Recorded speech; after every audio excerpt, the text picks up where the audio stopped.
bunga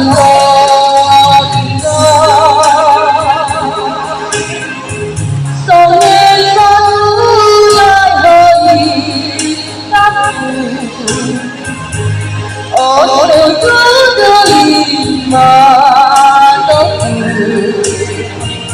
ngờ sông một cười nhạt buồn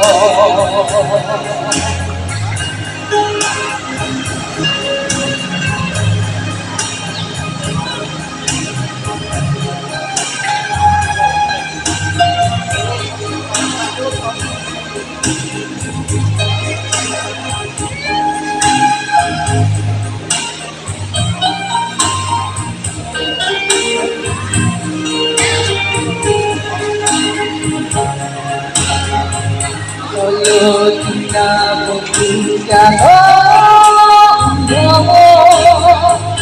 sao ngàn ôm năm trôi khỏi cam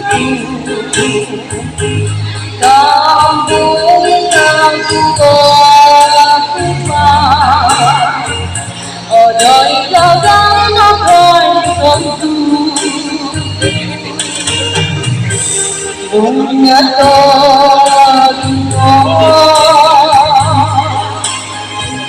sông lại hơi tắt ở giữa đời mà đâu ngờ sông một cái nhạc buồn ôi lừa tình nào một tình chả có một đâu sông nhan con năm trôi người hỏi các